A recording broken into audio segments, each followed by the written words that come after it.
mind-blowing stuff, isn't it? Very scary.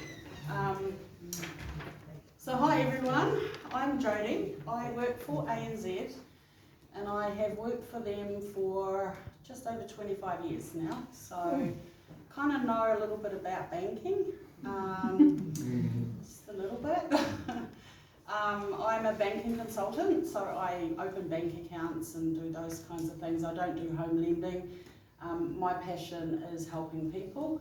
So I find the role that I'm in, I can help people in front of me. I can talk to them about lots of different stuff, get to know them and connect with them, which I prefer to sitting out the back, crunching the numbers, trying to work out whether they can afford a home loan.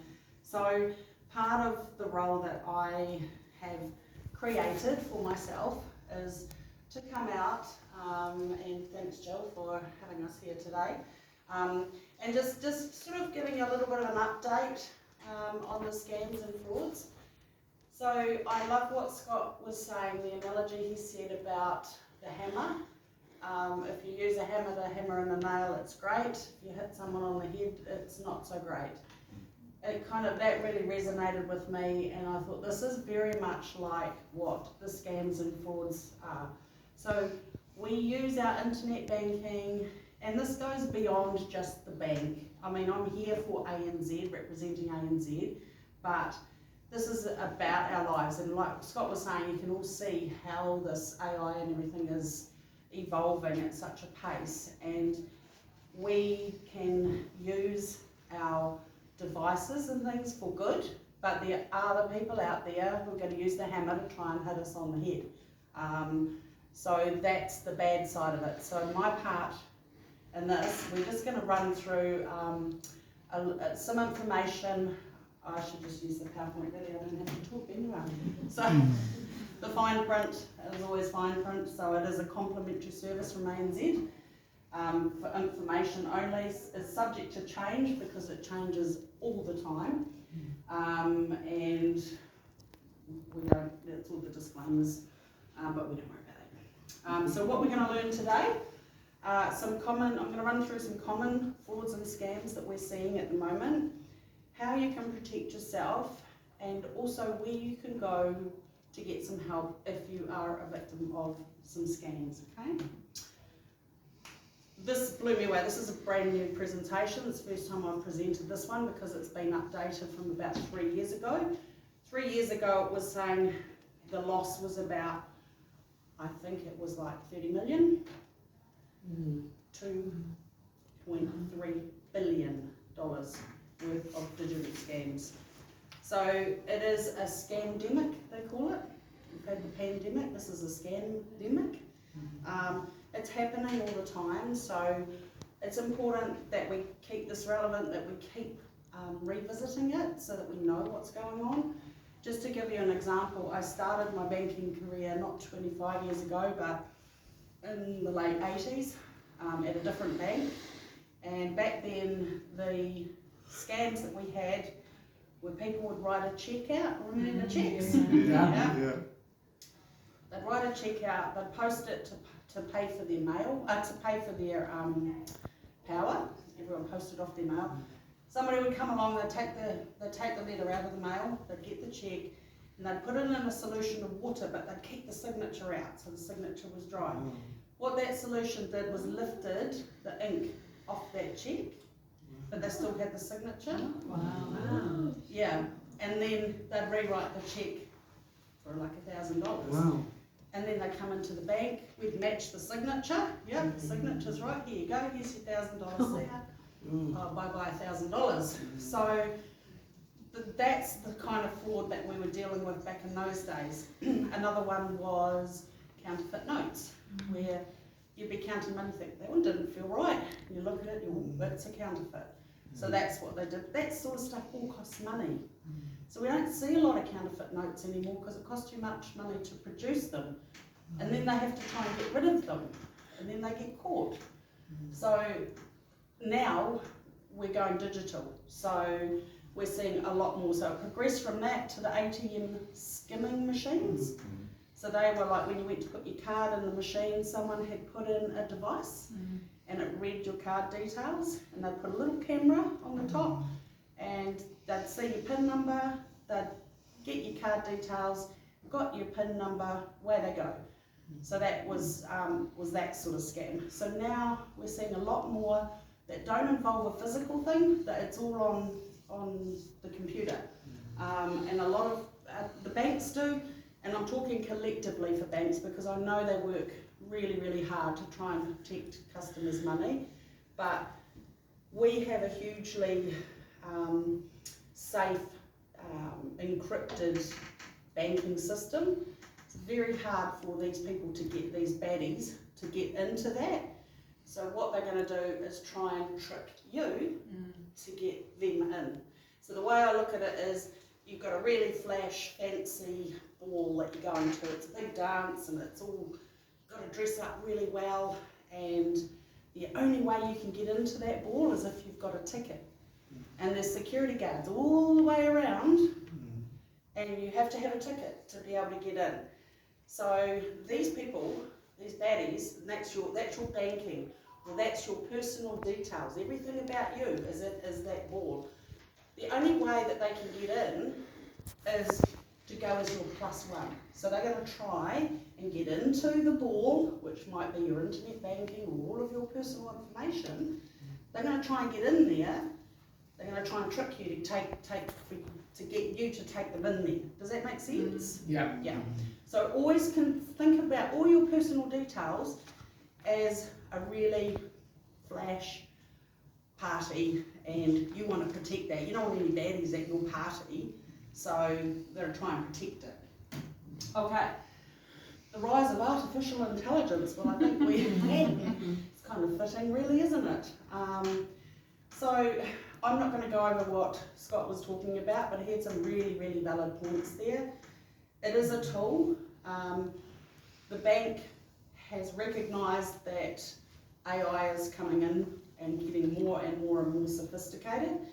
So the bank is getting more and more and more sophisticated to try and deal with this artificial intelligence stuff. So with our voice recognition, so we put voice recognition, fingerprints, PIN numbers, passwords. Haven't quite got to blood types yet, but who knows. But they put all of that in place. As things have progressed, so have the bank security. So now they're looking at the AI. They are trying to, they have got markers. So this bottom bit here. So ANZ has technology that may help identify when AI is used in a scam, such as Voice ID. That's what we use if you ring up. ANZ's Voice ID works by identifying hundreds of markers in a customer's voice. So there's more points of marker in a voice than there is in an iris check of your eye, and your fingerprint as well. So there's more points of checking in that. And we're including markers that distinguish between a live human and voice, a live human voice and a counterfeit AI generated voice. So the bank now have got technology that can tell if the pointers, the markers in it is not quite human, and they will challenge that. So the more that the people are hitting the bad hammer, the more the bank are trying to protect what you're banking. So some common fraud and scams. Now I keep a folder, it's my red alert folder, in here, and these are real examples that I talk to. So I'll go through what some of them are, and then I'll show you some of the examples just to give you an idea of what's happening. Has everyone heard of phishing texts? Yeah. Yeah. So you've got your device, you get a text from us or Westpac or whoever you bank with, your account has been checked for suspicious transactions. What does that do to you? What's the first thing you think? What's happening? So they want to put some fear into you. They want you to go, oh my gosh. And so it will say, click the link below to verify. Where does that link take you? Not to the bank, is it? No. The scammer. Yeah, to the scammer. And they're really, really clever, because see what they've done here? www.anznz NZ.com. Yeah. So they'll make tiny little things that at a glance you won't Correct. notice. You won't notice it's corrected. It's Yeah, something else in it. that's right. So they're trying to trick you. So my advice from a banker's point of view, if you get anything like this that says to you to click a link, and that's for anything, that's from NZ Post, that's from Yeah. NZTA, NZTA, that's a good one. Parking Yeah, fines. toll accounts, IRD at the moment because it's the Yeah. end of the financial year, so we get a lot Yeah. of these sort of things. Mm. Any of those big organisations, like your banks and your main big businesses, that ask you to click a link, I want you to stop, okay? Because this is what they're trying to do, is trick you. And we don't want them getting into that big flash birthday party that you're having, do we? So we are going to slow down and we're going to think. So slow down and think. What am I clicking here and where is it taking me? Any questions? You hang up or you just delete it or block the number. Delete it's better, just get rid of it because sometimes it can mess with the phone numbers of the real alerts that you get through, like your online codes. But that's phishing emails. This is another one, got this one myself. PayPal. PayPal. Your subscription for, how much are they telling us on this one? 400 or something? Yeah, $449.53. It's all been set up, it's going to come out every month. What's the first thing you think of? What? I didn't do that. No. I'll better click on this to check it out. We don't want to do that. Get rid of it. Go in the correct way. So if it's from your bank, go in through your internet banking. If it's important, the bank would have left you a message, or they might ring you, which we'll talk about shortly. Anything like this, get rid of it. They're scams. So the more we understand that this sort of stuff is around, the more we're going to slow down and think about it before we do anything. Okay, cold call scams. So in New Zealand, it is illegal to cold call about investments. Back in the day, in 88, when I started, about 86 it was, we used to get a report and we used to have to ring everyone that had too much money in their cheque account. We'd say to them, hey, you've got this money, do you want to put it on a term deposit? That's actually illegal now to do that. So if you get a phone call saying, got this really good investment, is that going to be right? No, it's not going to be right. If you think it might be legitimate, hang up and ring them back through the phone number that they have in, I was going to say the phone book, but who has a phone book these days? But online, or go and see the company, go and see your bank, go and talk to your power company, or contact them through the phone number that they've got listed, because that'll be the right way to talk to them. Okay. Remote access scam. This one is a little bit scary, and we see this quite a bit. So you'll get a phone call. Bob, we think there's something going on with your computer. So I can help you fix the problem. Just need you to download the app called such and such. And they've put the panic up you because you think that your banking's something's happening to your bank. So they get you to download an app on your phone, and what that does is it gives them remote access. Now it's a legitimate app, but like the hammer, they're using it in the wrong way. So then they get in, they're going to say, right, we're going to help you with this. So they'll get you to sign into your internet banking. So you put in your customer number, you put in your password, and what happens? They're actually watching your screen, they're watching what you're doing. So then they get your sign-in details, or they get you to sign in, they put that in the background and they bring something else to the front and they're working on that, and you think they're fixing the problem. In the meantime, they're behind the scenes getting all your money, taking your money. We have actually seen money disappear out of account before our eyes, like on the computer, like that quick, real quick. And they put it into an account like Wise and poof, gone, overseas, really, really hard to get it back. This is another, who uses secure codes on their banking. You know, when you do something on your banking and the bank sends you a message with a code on it. Yeah. Well, when that first came out, we were like, yeah, what's your code? Give me your code, love. Yeah, okay, I'll put it in here. That's actually a big no-no. We've got to stop doing that, because in the same way, that's what these bad people do. So they will say to you, oh, the bank would have sent you a message, I need that code to continue fixing this problem. So you read it out to them. So when you get two-factor authentication, they call it, if you get a code, don't give that to anyone. What I've started doing personally at work is I will turn my keyboard around and I'll say to them, just put the number in there for me, and then hit enter, so I don't know what that number is. It changes every time, but we just have to be a bit careful about what we're doing. Okay, so yeah, top tips for that. Never give strangers access to your device. So don't let someone walk away with your phone, or the bank person start, I do that.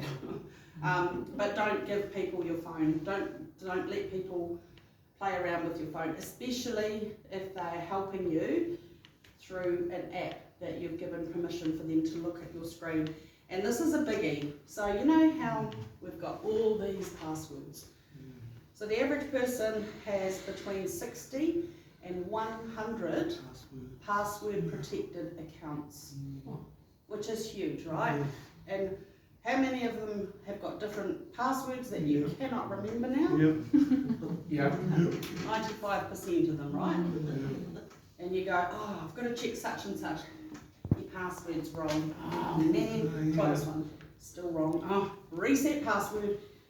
It sounds like a real pain to have to do that, but it's really, really important that you go through that process. Don't save the password and the passcode to your browser, or to, you know, when it asks you when it, yeah.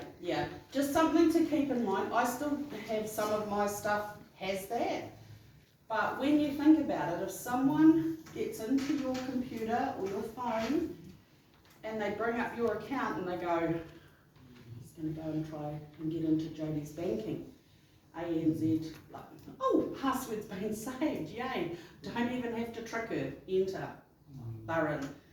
So just think about that for those types of accounts that have got your personal information and stuff in them. Make sense? Yeah. Romance and friendship scams. This one actually breaks my heart. There is one here. Yes.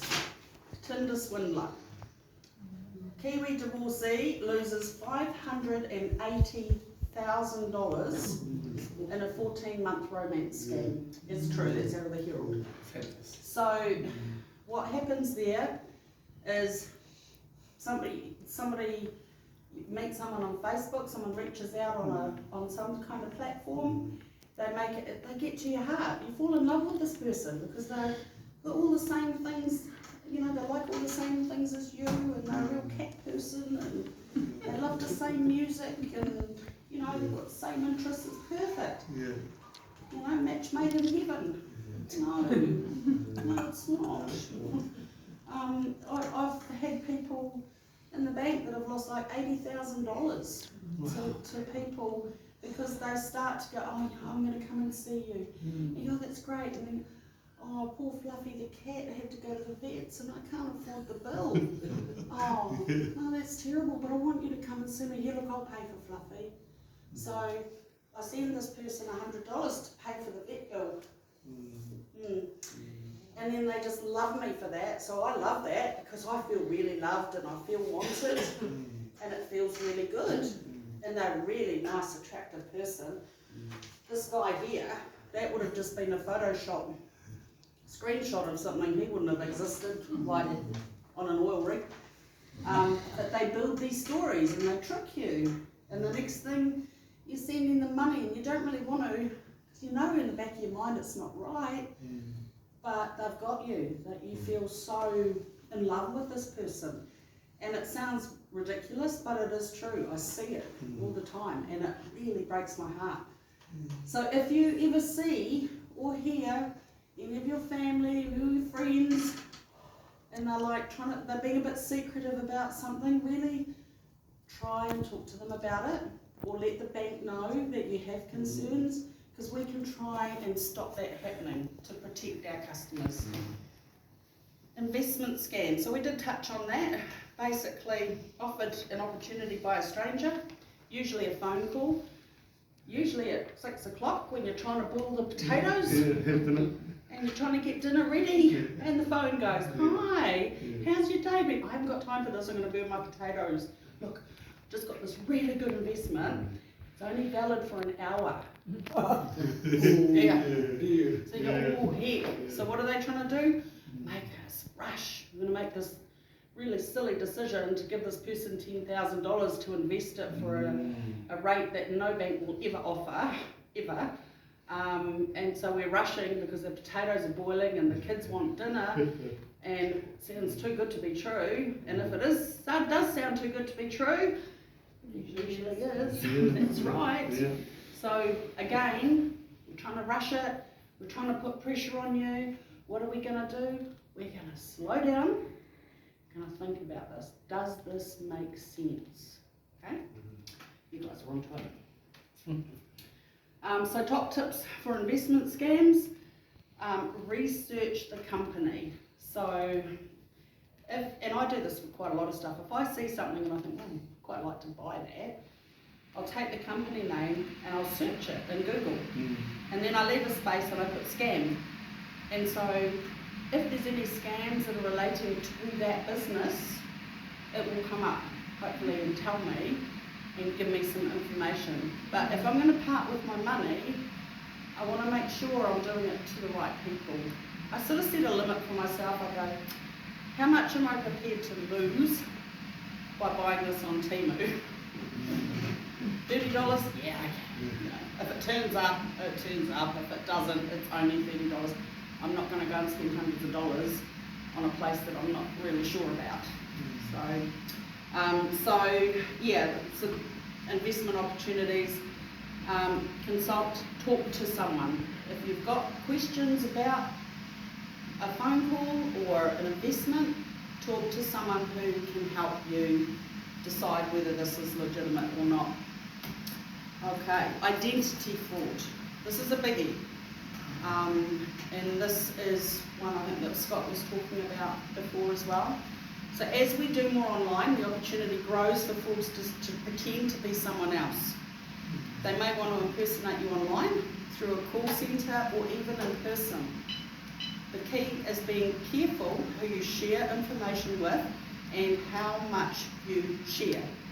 So this one here, and I think I was involved in this actually. I didn't cause it, I was just involved. I was a victim. The Latitude hack. So Latitude is like a finance, like maybe Gem Visa or something like that. So what had happened, I needed to have my teeth done, and it was about $6,000, and I not even got that in my pay. So I got a visa, like a purple visa or one of those things, and I just paid it off because it was interest free. That made sense to me. So when you do that, because you're applying for finance, you've got to give them your driver's license details and your personal details, date of birth, they had my financial details, everything. And then that company got hacked. So my card details, my personal details and my driver's license number were all taken. Yeah. So that puts me at risk that somebody's going to pretend to be me. Good luck to them. But this is how it happens.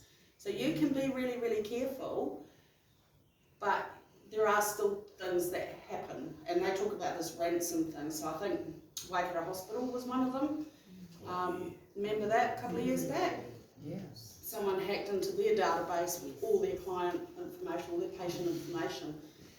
And then they treat it as ransom. So pay us $1 gazillion and we'll leave it alone. So that's real big cyber criminal stuff. That. So as far as identity fraud, what can you do? What can you do to try and prevent that. And you may have seen it a little bit more recently when the kids went back to school at the end of the Christmas holidays. There was quite a few little headlines about taking photos outside the school where your kids go to, with the school sign, you know, it's all innocent stuff. But be really careful about what you share online. So if I go to Fiji, it'd be nice, but never mind. If I went to Fiji and I'm sitting on the beach and you can see a picture of my toes in the sand and a margarita in my hand, so I'm going to have a lovely sunset in Fiji, post that on Facebook, yay, holiday's finally here. What is that telling somebody who's going to hit me with the hammer and not use it in a good way? It tells them I'm not home right now. My house is empty. So opportunists are there. So and the same with the kids. You put photos of your kids up there. So okay, so she's got 2 kids. Oh, and then there's the dog, big German Shepherd. Oh, she's got a big German Shepherd dog. That might bite. Yeah, I won't worry about her. Oh, she's got a really fluffy poodle. Oh, it's not going to hurt me. Marketplace is another one. So how many people have bought or sold things on Marketplace? Yeah. Yep. So that's kind of via the Facebook thing. I'm trying to sell some stuff for my mum at the moment who's downsizing her house, and I have said to my mum, I don't care, I'm going to take the stuff, I'm going to take it to my house and I'm going to get it picked up from my work, because I do not want opportunists to be going around to pick something up for $5 from my mum's. What are they going to do when they're there? Any men's shoes out the back door? No. Any security cameras? No. Clearly lives on her own, in her 80s. So I'm putting her at risk if I'm going to get her to go, get people to go around there to pick stuff up. So it's just really, again, slowing it down, thinking about what we're doing. Holding up, you know, it used to be the big thing when your kid got your driver's license, they'd hold it up on Facebook, got my license, zoom in, got your license number. So it's just sad that we've had to start thinking like this, but I guess this is part of why I do what I do, because every now and again we just need to slow down and think about what's happening and how we can protect ourselves. So as technology grows exponentially, we can't be arrogant about it. It'll never happen to me, because it might, and that's not a nice thing to happen. I've seen it. Oh, oops, a bit far there. So online buy and sell schemes. So that again, we were talking about. So price looks too good to be true. Probably is. Correct. Oh, I love this group. Check the seller's star ratings and reviews. So if you're going to buy something from someone, check. My friend, I just about had to use the hammer on her. Said to me, oh, you know those artificial flower things that I was going to pick up in Brereton the other day? I went, yeah. And she goes, I think I've been scammed. And I said, what? Tell me you didn't pay anything. She goes, yeah, the girl, she bought it on Marketplace. They were like, it was only like $35, but it's still the principle. This is what happens, and this is my friend who I thought would have known better. This lady said, they're really popular. Can you pay a $5 deposit to hold them, to secure them, so that I know that you're serious about coming to pick them up? So she went, oh, it's only $35, I paid a whole lot. Yeah.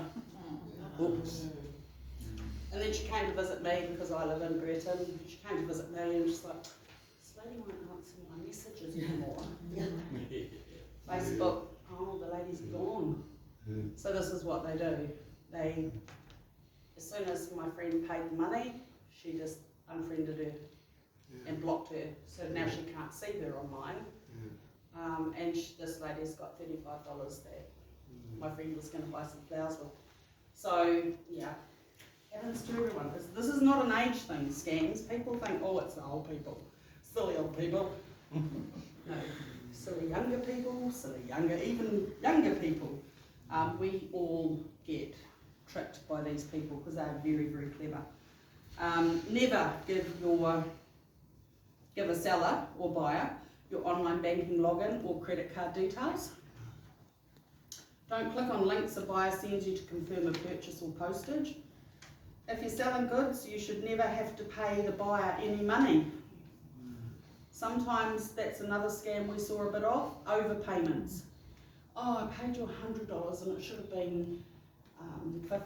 Can you pay me back the 50? But this is back in the days when we had automatic payments that could be dishonoured.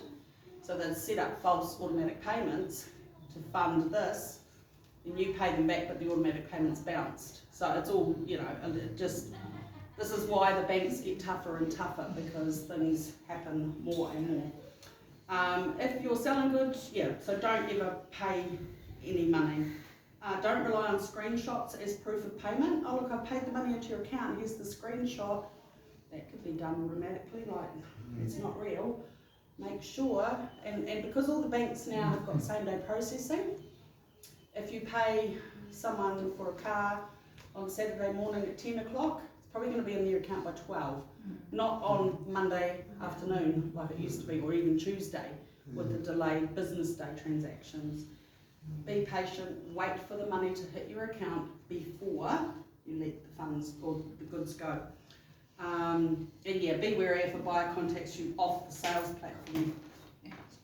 So, red flags indicating a scam. I'm just going to quickly go through these. So, this one was probably about a month ago, on 19th of the 2nd. Ooh. Okay, it's gone pretty quick. So, the daughter was overseas. This is one of my customers. The daughter was overseas. Mum received a WhatsApp message from the daughter saying she's had to get a new phone with a new number, and could Mum do her a favour by paying her bill to XYZ for $5,000. Okay? Mum did that. Because it was legit. It was, she got the fear going. She's, oh gosh, poor so-and-so, she's lost her phone, I'll help her out. Zoe. Hey? Is that Zoe or something? No, I don't think it was Zoe. Just make out a name. Oh, Zoe, okay, yes. So Zoe's overseas.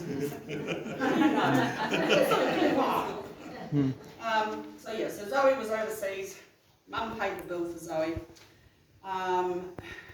But then so not realising it wasn't Zoe until this person asked her to pay another $4,000 to the same account. And at that point, Mum thought, oh, I don't know if this is Zoe, and came to see us. We got some of that money back, not all of it.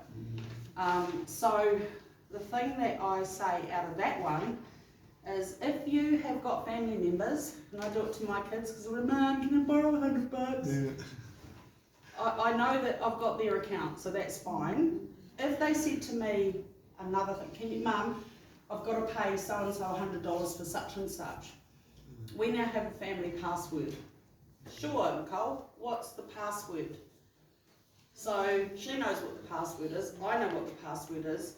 A scammer doesn't know what the password is. So if they've intercepted her phone and they're messaging me to try and get money, first thing I'm going to go is, sure, what's the password? And because it's Nicole, she might forget, but blonde children. Blonde girl, this one. Love her to bits, and it's her birthday today. So, but we've got this password now, and this is what I say to families if I'm opening bank accounts for them. Have a password, a family word that you might use. It might be Bingo the dog or something like that. But at least it's something that you guys will remember, and you can stop any of that sort of stuff. New Zealand police impersonation, people ringing pretending they're from the police, free investment trading, education scam, another one, ANZ phishing email, another one. Oh, the hi mum scams, so that's exactly the same as Zoe. That's the hi mum scams. They start with, hi mum, I'm in trouble. So they get the fear and the panic, and they want you to, it's got to be done quickly. ANZ staff impersonation. I don't work for the bank, by the way. No, I do. But there are people phoning saying, "Hi, I'm Joady from the ANZ." If you get those sort of phone calls, and we do get that, because I get people hang up on me because, "Hi, it's Joady from ANZ Tauranga Crossing." Click. Oh, okay. I'll do an email, tell them to call me. But that's good. I will never ever growl at someone for hanging up on me because they're thinking about it and they've stopped long enough to go, "This might not be right," so they hang up. And then they ring back through the 0800 number and they get me anyway. And I'm like, "Oh, I'm so sorry." Don't be sorry. It shows that you are thinking and you're being cautious, which is great. Because if I wasn't from the ANZ and you've just given me all these details, that's another thing too. Any of these big companies, if I ring you from the bank and I go, "What's your credit card number?" If I work at the bank, do you not think I could find your credit card number? So that's a red flag. That doesn't make sense. Direct online, oh, that's another one. Job recruitment scans. Got this great new job for you. All you need to do is send us some money. Another one, banking scams. Another impersonation scam. I got this one personally, so I screenshotted it. Delivery schedule, so that's your New Zealand Post one where you've got to pay your $1.99. We had that one day. We had a lady come into the bank and she was ropeable because the bank had stopped her card. Bloody bank stopped my EFTPOS card and it won't work. Like, oh, okay, let's have a look. Let's see what's happened. Oh, so did you get a text saying that you needed to pay $1.99 for postage? Well, yes, I did, but I'm expecting some goods. Okay, so good news is they didn't get the $1,600 they tried afterwards because we blocked the card for you. So she paid that, $1.99. The next transaction they tried to get was $1,600 within 10 minutes. But our fraud detection team had picked it up, went, shut it down, and so that's automatically done. So the bank, massive work goes behind the scenes to try and protect the customers, and I know all of the banks are the same. We all do that. We've just introduced the new, if anyone's paid a bill lately, you have to get the name and account number spot on. So that's all the banks are doing that now. So if I'm going to pay Zoe, and I put Zoe, and I put Bob's account number because Bob's trying to scam it, and it's not a match, it's going to say this is not a match, check it out. So this is great. This is a really good tool that the banks have gone together to try and help protect these dodgy payments. It's a Valentine's Day romance scam. So lots and lots, and those are all real things, and they're quite recent. So yeah, red flags indicating a scam. I'm going to put pressure on you to act quickly.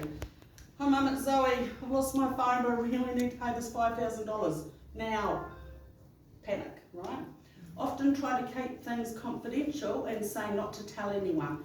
So that's the one that we have where, "Hi, look, we think that there's someone in your bank that's is fraudulently taking money out of customers' accounts.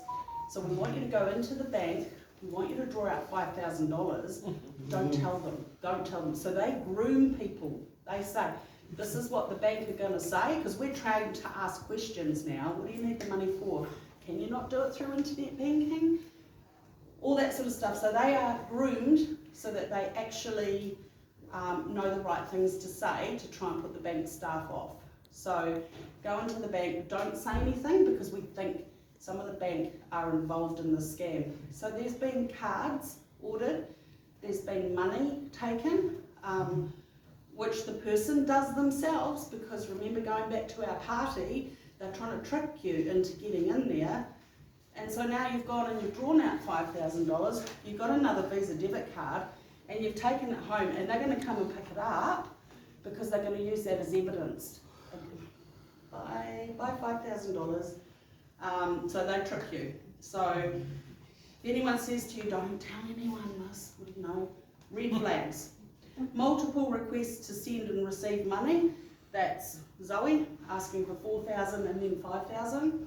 That's your romance scams where I pay $100 to have Fluffy the cat fixed, and then I need to pay $5,000. No, then I need to pay $500 to get a cat door put in.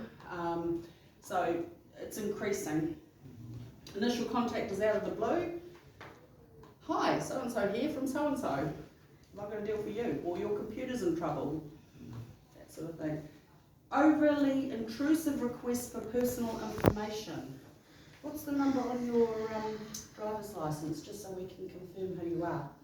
Do I need to do that? Stop, slow down, think. And you know what? If these things happen, you don't have to be polite. Okay? This is one time you don't have to be polite. So you can hang up the phone. You can tell them to go away. But they'll be asking too many things, like your birthday and yeah. Those quizzes that were on Facebook a few years ago. What's your favourite colour? What school did you go to? What was your grandmother's middle name? Let's see if any of us are the same. That's just gathering information. That's phishing. They're trying to get your personal information. Colour of your first car, make and model of your first car. Aren't they like password questions? That's what they use them for. Sounds too good to be true. We know this answer. It is. Yeah. Asking you to make a payment through an unusual method or to an unusual account. So you've earned this hard-earned money, and now this person wants it into this bank account, which doesn't make sense. Are you going to do it? Big no. No, you're not going to do it, eh? And you've asked for an online code, or Visa secure code, or banking passwords, or login details. So if this is that remote access hack that I was talking about, so if they say to you, oh, so the bank's just sent you a code, can you read that out to me? So any kind of codes that you get, if you haven't done it, and it should tell you now, you get a message on your phone and it says your online code is such and such, and you're like, what? I was hanging out the washing, I didn't do anything. Somebody has tried to use your phone number or your bank account, so that's suspicious. Okay. How can you protect yourself?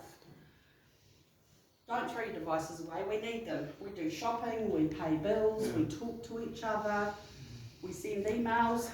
Don't throw them away, just be careful with how you use them.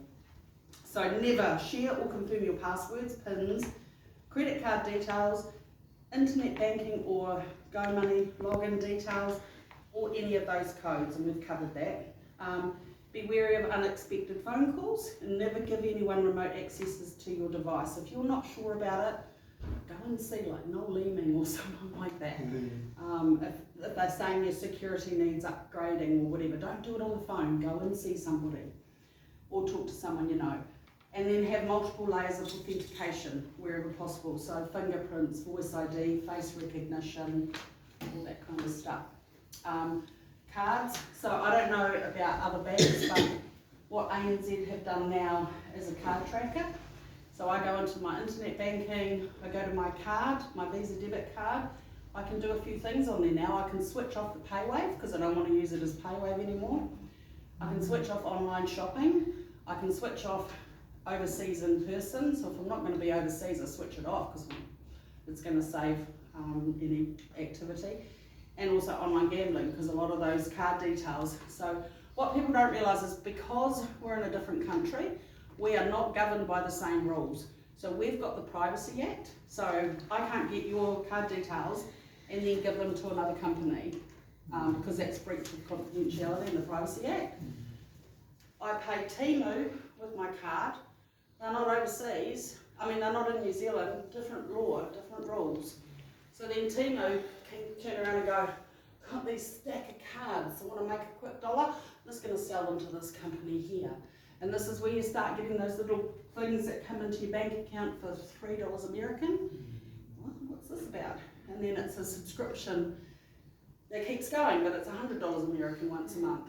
They've got those card details. So there's lots of things that you can do. So question your bank to see whether there are any tips or tricks for protecting your cards. Our one now, we've got a card tracker, so I can see a list of businesses that have my card details.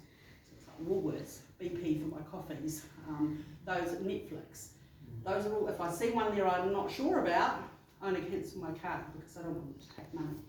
So check that. The other thing that we've brought into is the digital or dynamic CVVs. You know the 3 numbers on the back of your card? In ANZ, and not sure, check with your banks. We've got a dynamic one now, so that changes every 12 hours.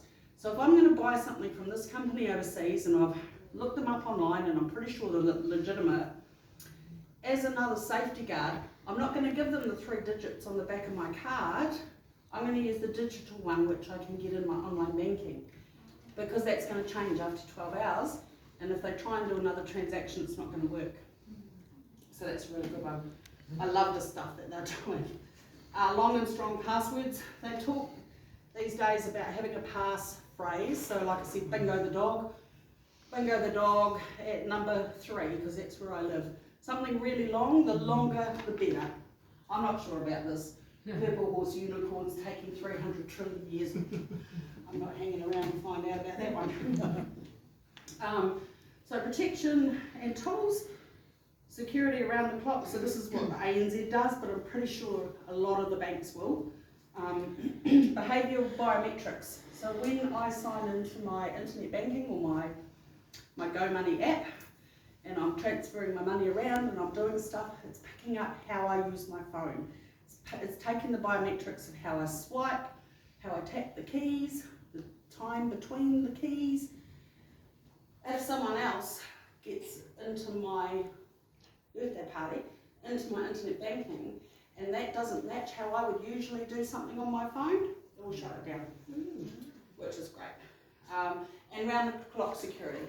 All the transactions are coming up, and there's actually people sitting there with screens, and it will red flag, and they will put a hold on a transaction to get clarification from the customer to make sure that that's a legitimate transaction. So use your online codes, your voice ID, fingerprints, the dynamic security code on the card settings, switching those off if you need to. The Visa 3D Secure, Visa Zero Liability, so all of these things are put into place to try and protect our customers. But we need customers to not let people in the birthday party. So we've got to work at it together. So where can you go for help? Now I've got some brochures here as well, so how to keep yourself safe and the good old chips, scams and frauds guides. There is information in there about where to go as well. FMA is your Financial Markets Authority, so they keep an eye on businesses, and if there's anything dodgy, they will put it up. These guys have all got websites.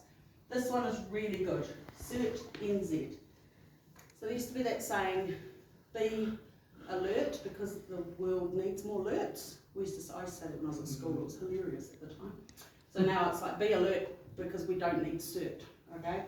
So CERT, government department, they can help with any sort of cyber attacks. And they are all around the world, and they talk to each other. So if you get something that's fraudulent, please take a couple of minutes, and it's really easy to report it through CERT NZ, because if there's patterns starting to happen, the CERTs, which stands for Computer Emergency Response Team, or cyber, they work together and they are shutting things down all the time. So that's it. So thanks guys, I hope that's been giving you a little bit of a update as to what's happened. Yeah, the 2 key things: slow down, stop to think. That would be my big message. So has anyone got any questions? I don't have a question, but just to be aware of Facebook, there's a lot of sponsored business ads. And 90% of those companies are actually paying sponsored things. So Yeah. I think it's legit, but they're also scammers. Yeah, just because, and those paid ones will come up first if you do a search. So just because something comes up first when you do a search on something does not mean that they are the best. Always, and they'll have that little ad, like it's an ad. So they pay for their content to be on Facebook. and they're not all legitimate. So really good point for Facebook. Yeah, cool. So all feeling safe about your banking Yeah. and about your artificial intelligence. Any issues with phone banking? Phone banking, the old-fashioned phone banking when you push the amount on the buttons on the keypad. Is that what you mean? Yeah. That's still totally active with PIN number And safe. and safe. Yeah, I haven't.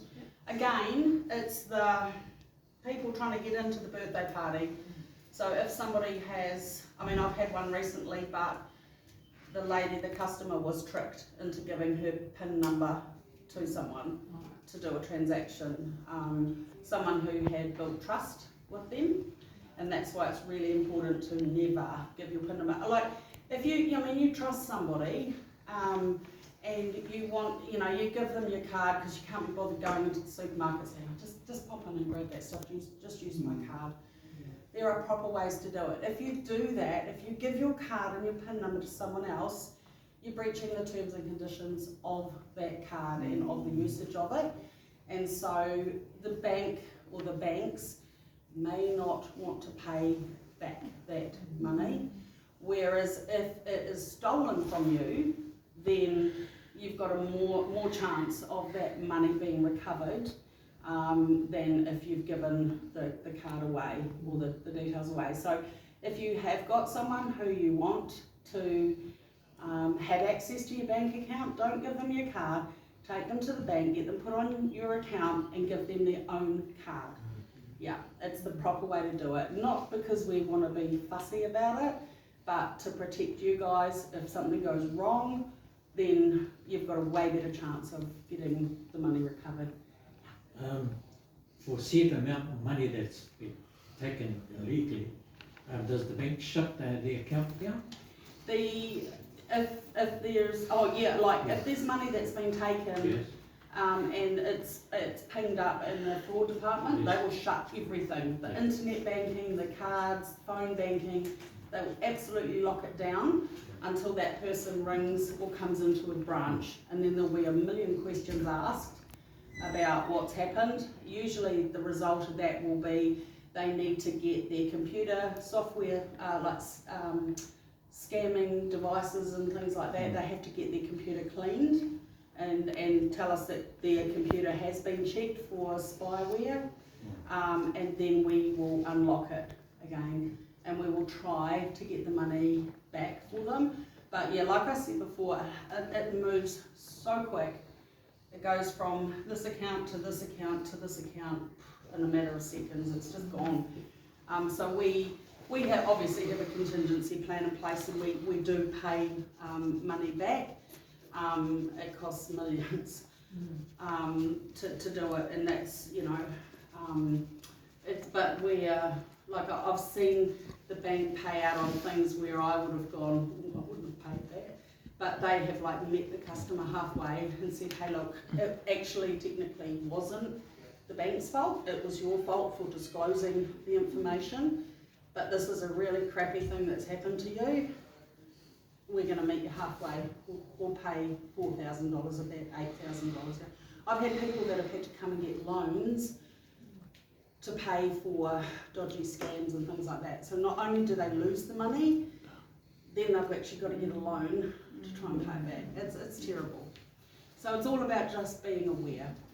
And actually, even before I had a series of emails, and so they never even took any money, but I spoke to ANZ and they shut everything down just before it even happened. Yeah. And then I scanned my computer, changed my passwords so that there was no, and so I found ANZ really good to deal with, and they gave me an email to forward those emails to as well. Yeah. So the actual website. They're really good. Yeah, the website. I mean, I love the fact that I can come out and talk to a whole group of people about this sort of stuff, because you're all going to go out of today knowing something a little bit more than you knew a couple of hours ago.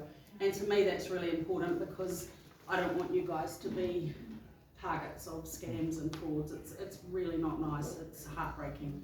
We're going to change all our passwords. So Joady, was it And then CERT NZ? CERT, yeah. So the details are in the brochures, Yeah, but they're a really good That's company. app. Is it app? No, it's a website. Oh. Yep. So they're a government agency that deal with computer fraud and scams.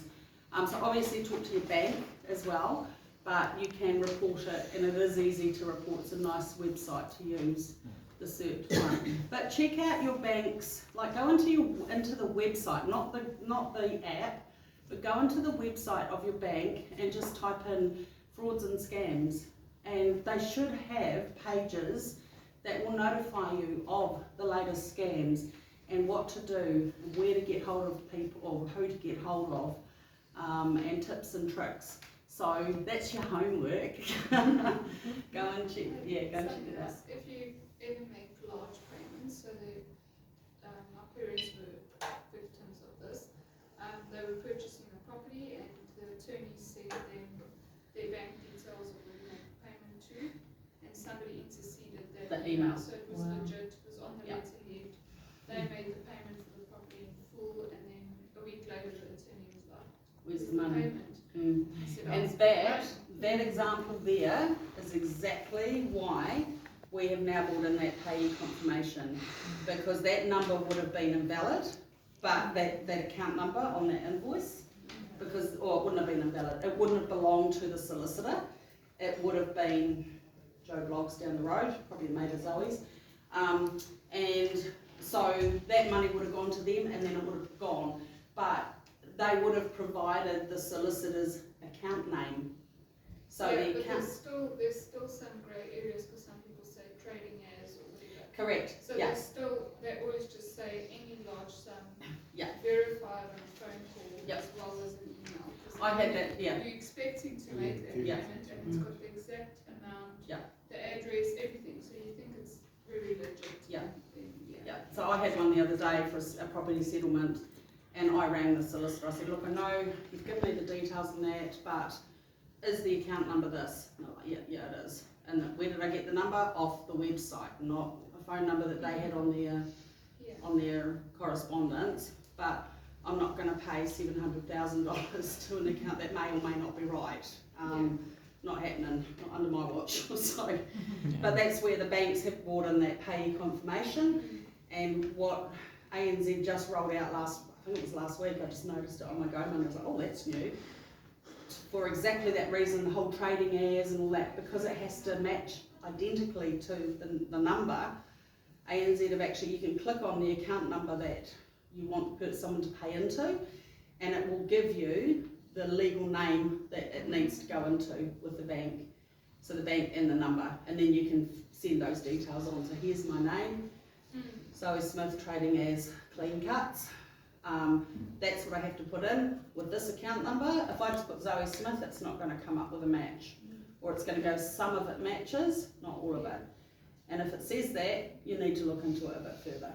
So, and these things, you know, at the time we go, oh, what a pain in the bum. Now I've got to turn around and ring Zoe and say, what are you know, but it's all been brought in to try and stop these scams and things like that.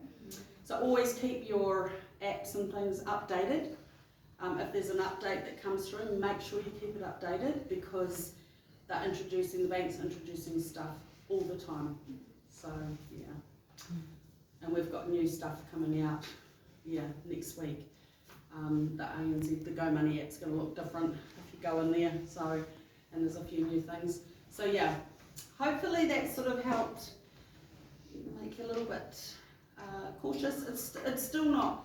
Yeah, don't be scared of it. It's always, frauds and scams have always been around. It's just that they're a little more sophisticated now, and I think personally, we need to talk about it a bit more than what we do, just so that we can stay aware of what is going on, and just to remember, slow down and think. Awesome. Right. Joady, Thank you. that was amazing. Really fascinating. Oh, cool. And it's so much at a level that helps us all understand what No, it is. that's cool. I thought you might have been to one. I did one for the JPs a couple of years ago, but clearly you weren't there that day because you would have recognised me. Well, I didn't recognise Yeah. you, and I was at the I know. JP thing. Yeah. You know I'm a JP. Oh, of course I do. You were our president, or? No. Oh, yes, I was for a Yeah. wee while back. Yeah. So I'm a JP as well. So Oh, cool. yeah, yeah. Another way I can serve my community. So yeah.